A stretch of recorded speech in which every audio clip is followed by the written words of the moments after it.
At the pros of Can't Think What, Ant and Dec have revealed their dream for I'm a Celebrity in the future. "I think we'd do a year without any politicians," Dec suggested. Ant pumped his fists in the air, shouting, "Agreed, agreed, agreed. Not sure if it's treason or blasphemy, possibly both, but I disagree with Ant and Dec." Initially outraged at Matt Hancock, Nigel Farage et al. Being booked, "I now see my mistake.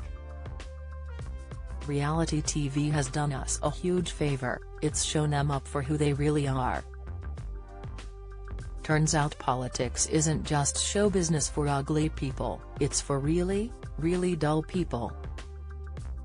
Politicians always sign up to these kind of shows like they're doing us a huge favor by gracing us with their screen presence. They barely bother to disguise their snobby strategy, appeal to the little people by lowering themselves to our level, via TV shows they'd clearly never dream of watching themselves. That's why they assume massive amounts of airtime will be devoted to them giving rousing campaign speeches in an esteemed statesman-like manner.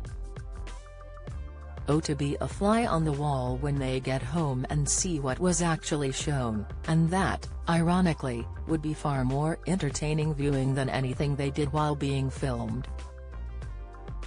It is perhaps not a coincidence that no one who has taken part in a reality show has ever gone on to become Prime Minister. Or, indeed, done any better political career-wise at all. Their cunning plan to win over the nation always backfires, although backfires makes it sound more dramatic and interesting than it actually is. Splutters out is probably a better way of putting it. And even if it hadn't backfired spluttered out in the past, we have now lived through the actuality of having someone in charge of the country who seemed like he would be a good laugh in the pub, so we're less likely than ever to be won over by someone's personality. Especially when, as in the case of Nigel Farage, they don't seem to have one. Still, at least Farage will merely be forgotten. He can console himself with the knowledge that his moment in the reality show Sun could have gone much worse. The look on George Galloway's face when he came out of Celebrity Big Brother and realized he was a national laughingstock because he'd pretended to be a cat almost made the traumatic ordeal of watching him pretend to be a cat worth it.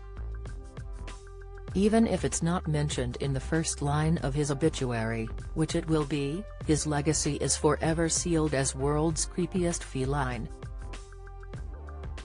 So see ya, Nigel, thanks for all the May. Don't let the kangaroo testicles hit you on the way out.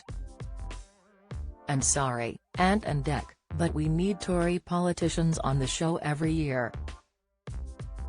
I'd rather have them ruining our TV shows than our country.